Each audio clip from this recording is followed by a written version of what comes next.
de cholestérol dans la plaque doit faire en sorte que le cholestérol est responsable de tout. Le cholestérol étant issu des gras, il faut supprimer les gras. Vous voyez que là, on est sur quelque chose qui tient la route de manière très bancale, mais faute de mieux, on continue.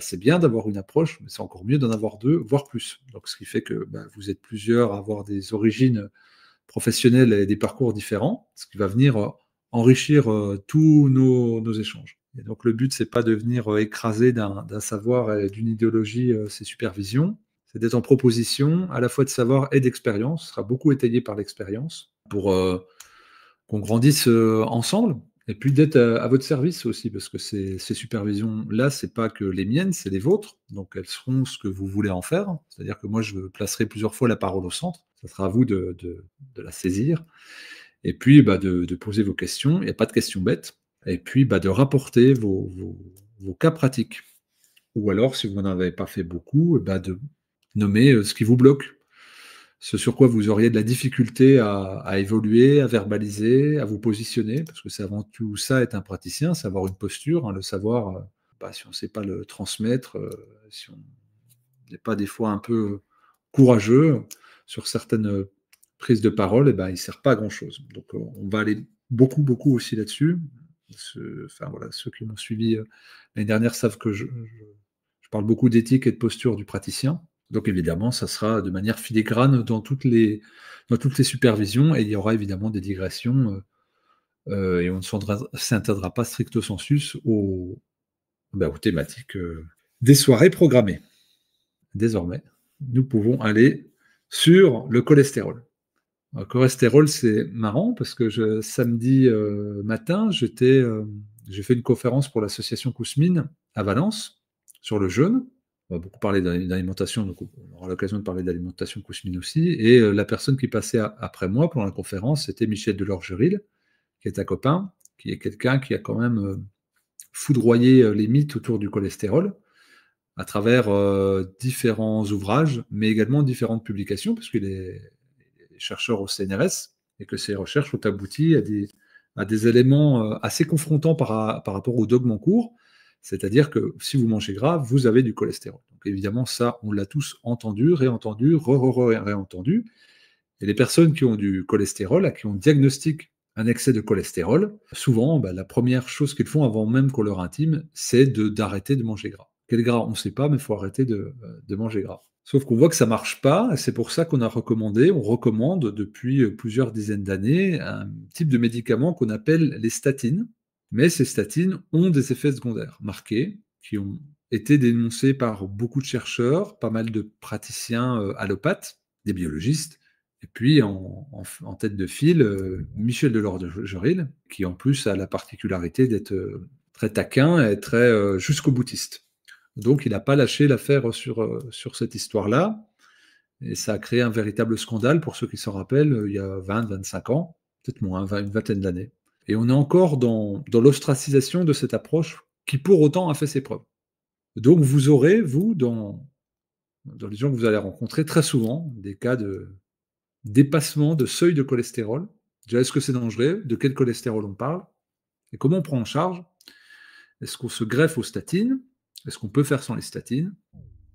Comment on cohabite? Comment on se met en difficulté avec la loi? Et le but, évidemment, c'est de absolument pas se mettre en difficulté. C'est de faire notre travail en complément du médecin généraliste, sauf si vous êtes vous-même médecin généraliste, ce qui simplifie grandement la chose. Alors, qu'est-ce que c'est que le cholestérol? C'est des plaques d'artérosclérose qui viennent se déposer sur les artères au point de les obstruer et donc de déclencher des blocages de la circulation sanguine dans les artères.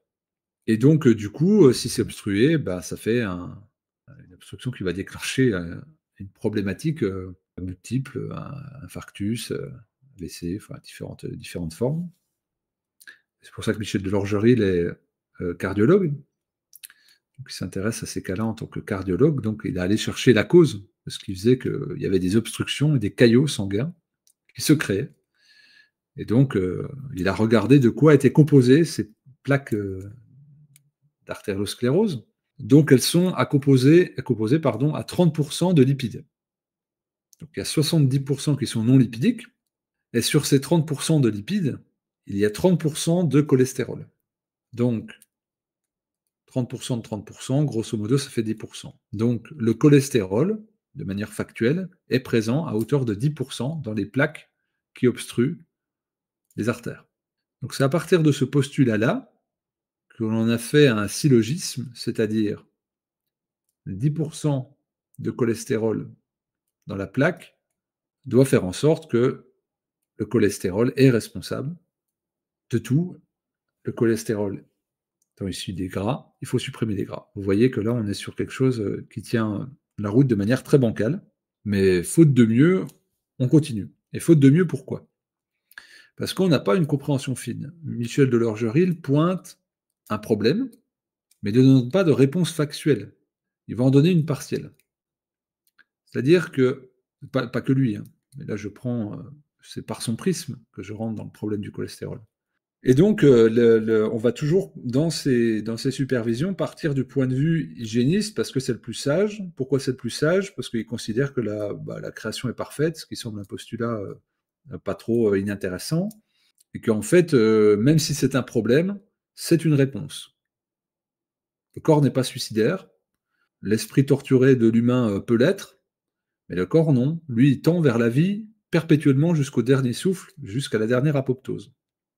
Donc, même quand il y a des problématiques gravissimes, ce sont toujours des sursauts ou des soubresauts physiologiques, métaboliques, pour tenter de faire perpétuer la vie et de maintenir les fonctions vitales dans la meilleure santé qui soit.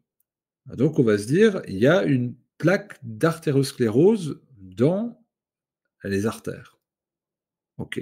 La conséquence, c'est que si la plaque est trop épaisse, ça bouche, ça obstrue l'artère, ce qui crée un accident, et ce qui peut être dramatique jusqu'au décès. Bon, alors c'est quand même gênant, cette suradaptation du corps. D'où elle viendrait? Il semblerait, très nettement, que ce soit cicatriciel, ces plaques-là. Donc elles sont une réponse. Une cicatrice est une réponse à une lésion. Ce serait comme un renflement composé pour un tiers de lipides. OK. Si elle cicatrice sur une muqueuse, sur une paroi, c'est qu'il y a eu une lésion.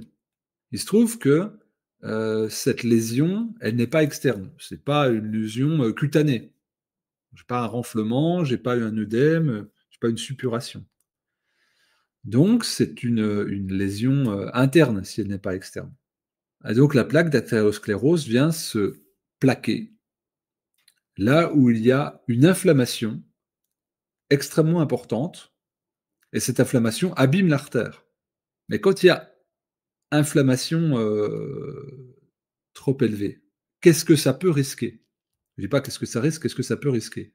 Ben, la lésion, la rupture. Donc, est-ce qu'il est préférable d'avoir une compensation de lésion par une plaque d'artériosclérose qui obstrue partiellement, peut-être de manière chronique gravement, la santé, ou d'avoir une rupture artérielle? Le choix est vite fait. Et donc évidemment, plutôt que d'éviter d'avoir une hémorragie interne qui fait qu'on meurt en une trentaine de secondes, parce qu'une artère, c'est un débit quand même assez important, bah, le corps joue un va-tout et amène un dépôt pour créer un renflement cicatriciel. Les chercheurs dont fait partie Michel Delorgeril n'ont pas trouvé la cause fondamentale de l'inflammation. Mais si vous êtes là, c'est que vous vous intéressez aux causes profondes, donc à la naturopathie orthodoxe, et que vous savez que l'origine de beaucoup de maladies, entre guillemets, c'est un état inflammatoire qui va se déréguler jusqu'à la dégénérescence. Et donc on va partir de ce postulat-là, qu'il y a une inflammation non pas aiguë, mais qui s'est chronicisée dans l'organisme de l'individu, qui va en réponse développer une plaque à l'endroit où l'inflammation aura été la plus lésionnelle, c'est-à-dire dans l'artère, une plaque comme un pansement pour éviter qu'il y ait un épanchement sanguin. Voilà ce qu'on peut dire du cholestérol. Qu'est-ce qui crée l'inflammation dans l'organisme? Bah, les aliments, pro-inflammatoires, les facteurs exogènes pro-inflammatoires, donc c'est-à-dire ce qui rentre dans l'organisme de manière pro-inflammatoire, donc l'alcool, tout à fait, la nourriture industrielle, la nourriture ultra transformée, certaines graisses, mais les graisses à oméga 6, les aliments acidifiants, et puis on peut mettre aussi dedans le tabagisme. Bon, c'est très oxydatif, mais c'est surtout que on sait aujourd'hui que, bah, vous voyez la peau d'un fumeur chronique est très asséchée. On se doute bien que ses tissus internes sont le reflet, mais pire que ses tissus externes, parce que l'avantage des tissus externes, on peut mettre des crèmes hydratantes, des choses, et puis, ce qui fait que vous pouvez paraître très à l'aise, très dynamique en ayant, une vie de fumeur, et il y a guère que vos dents et votre voix qui va vous trahir, mais vous pouvez avoir, ça peut être souple. Mais, en interne, c'est difficile. Et donc, bah, il est connu que, il y a ça fragilise la paroi des artères et des vaisseaux sanguins et des microcapillaires évidemment, de fumer, donc ça rentre dans un facteur à risque de dépôt lipidique qui se concatènent pour, éviter que ces tissus, ces parois inflammées et fragilisées et asséchées, clac, ne rompent.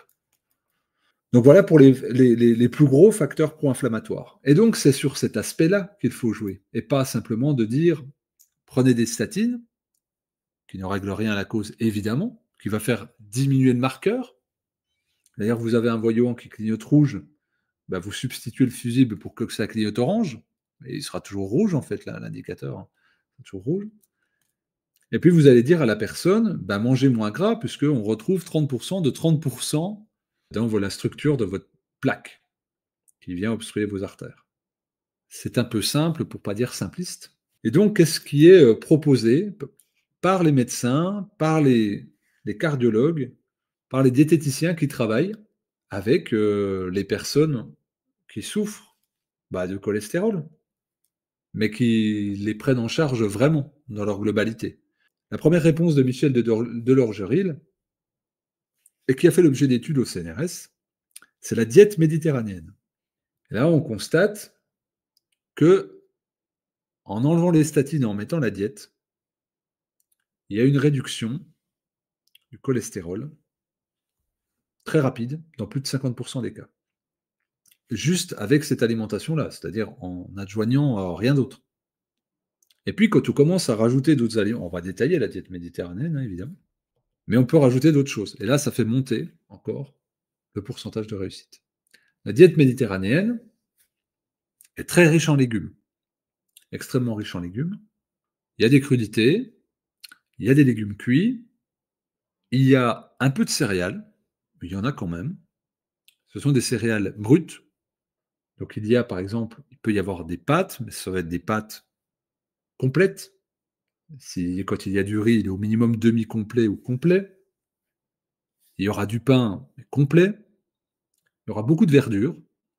Il y aura beaucoup de petits poissons gras, de poissons, des œufs, de la viande, mais surtout blanche et assez peu présente dans la semaine. Il y aura des produits laitiers, mais sous forme crue, et le plus souvent issus de lait de brebis ou de chèvre. Et quand cette vache se forme du yogourt cru également. Il y aura un petit peu de vin rouge. Il y aura pas mal d'huile d'olive. Pas mal. En fait, si on respecte la diète méditerranéenne au sens large, on aura aussi des présences de plantes sauvages type persil, coriandre, et puis tout ce qui va venir de saison, qui est là, on tend plus vers le régime crétois, mais c'est inclus. Et puis évidemment les fruits. Ils seront mangés favorablement ou le matin au petit déjeuner, ou à l'en-cas de fin d'après-midi. Voilà pour l'essentiel de cette diète méditerranéenne. Donc simplement en faisant ça, il y a déjà une personne sur deux qui n'a pas besoin de traitement et qui sort des problématiques de cholestérol. Ce sont des études, hein. Ensuite, je vous ai parlé d'éléments importants dedans. C'était les petits poissons gras. Si vous allez sur des poissons gras comme les maquereaux, ils vont être assez riches en acides gras oméga 3. Et c'est là où il y a un levier très fort comme réponse à l'inflammation, vous le savez. Quand il y a un état inflammatoire, on envoie les acides gras oméga 3, et ça se réduit, que ce soit une tendinite ou n'importe quoi d'autre. L'état inflammatoire se trouve amélioré par la présence d'acides gras oméga 3. Et où est-ce que vous les retrouvez aussi, ces acides gras oméga 3? Dans les petits poissons gras. Mais vous allez retrouver dans les oléagineux, et ça tombe bien, on en a aussi dans la diète méditerranéenne, donc vous pouvez les recommander en plus, notamment les noix de Grenoble, et puis après les amandes, etc. Mais on essaye de rester sur quelque chose de local, les noisettes, etc. Et surtout les noix de Grenoble. Et puis après, on peut commencer à pousser sur certaines huiles. L'onagre, la cameline, le colza, le chanvre, qui va être très équilibré en acides gras oméga 3, 6, 9. Parce qu'on a parlé de l'huile d'olive tout à l'heure, qui était très riche en acides gras, mais oméga 9. Et nous, c'est les trois qu'on va aller chercher. Mais il y a quand même un équilibre à avoir avec l'ensemble. Et l'huile qui est bien équilibrée, ça reste quand même l'huile de chanvre. Des proportions très correctes. Et c'est faire attention de ne pas tomber dans le dogmatisme des acides gras. Je vous ai dit tout à l'heure qu'il y avait les acides gras oméga 6 étaient inflammatoires. Légèrement, mais ils l'étaient. De manière générale, les acides gras sont plutôt neutres. Au niveau d'équilibre acido-basique, enfin, c'est pas plutôt, sont neutres. Mais par contre, selon leur composition, leur structure moléculaire, eh bien, on sait que les acides gras oméga 3 sont anti-inflammatoires et que les oméga 6 sont pro-inflammatoires. En fait, c'est pas de voir bien mal, c'est pas d'être binaire comme ça, c'est d'avoir un équilibre, un tiers, deux tiers. Ça peut être moins qu'un tiers, ça peut être trois quarts, un quart. Mais il faut des acides gras oméga 6.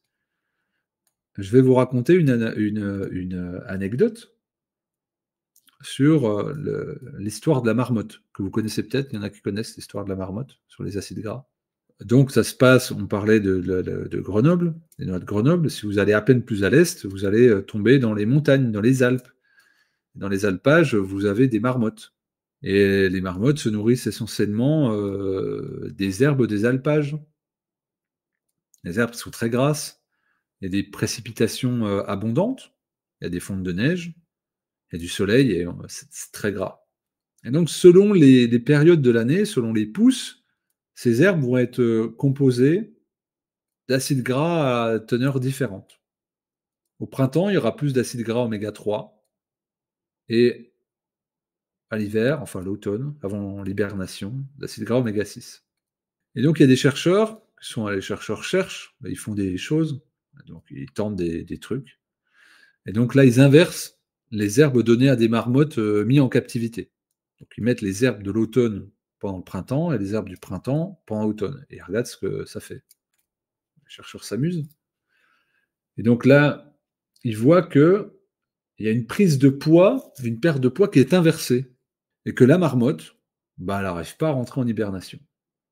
Elle doit rentrer dans l'hiver avec du poids de réserve. Et puis avec un système endocrinien qui tourne d'une telle manière, elle doit sortir de son hibernation